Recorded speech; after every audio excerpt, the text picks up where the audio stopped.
সংযুক্ত আরব আমিরাতে বসবাসরত আমার অনেক বাংলাদেশি ভাই বোন আছেন যারা পাসপোর্ট জনিত সমস্যায় ভুগতেছেন। বিশেষ করে আমার বাংলাদেশি ভাই বোনেরা ভুগতেছেন, আপনি ভিসা ক্যান্সেল হয়ে গেছেন আর আপনার পাসপোর্ট রিনিউ করেছেন। রিনিউ করে কিন্তু আপনি ইমিগ্রেশনের সিস্টেমে হোক অথবা লেবার সিস্টেমে হোক আপনি আপডেট দিতে পারতেছেন না। আবার অনেকে ওই সমস্যা ভুগতেছেন, ধরেন আপনার পাসপোর্টে লেস দেন 6 মান্থ টাইম ছিল, কিন্তু আপনি আপনার অন্য কোম্পানিতে অফার লেটার টাইপ করেছেন, আর টাইপ করার পরে যখন নতুন পাসপোর্ট আসছে, কিন্তু নতুন পাসপোর্ট ওটা লেবারের সিস্টেমে আপডেট হইতেছে না, যার ফলে আপনি ইমিগ্রেশনের সিস্টেমে আপডেট প্লাস ভিসা অ্যাপ্লাই করতে পারতেছেন না।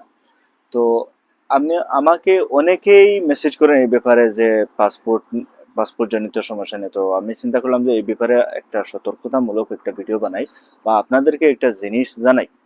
দেখুন, লেবারের সিস্টেমে আপনার যদি পাসপোর্টের লেস দেন 6 মান্থ সময় থাকে, লেবারের সিস্টেম অফার লেটার টাইপ হয়ে যায়। কিন্তু ইমিগ্রেশনের সিস্টেমে যখন আমরা ভিসার জন্য অ্যাপ্লাই করি তখন মিনিমাম 6 মান্থ সময় লাগে। তো আমি আপনাদেরকে বলবো, আপনারা যখন পাসপোর্ট পাসপোর্ট সব সময় আপনাদের পাসপোর্ট চেক করবেন যে আমার পাসপোর্ট কবে শেষ হয়েছে। আর যদি দেখেন যে 6 মাস থেকে কম বা 6 মাসের আগে আগে পাসপোর্ট রিনিউ করে ফেলবেন, তখন আর আপনি সমস্যার সম্মুখীন হবেন না।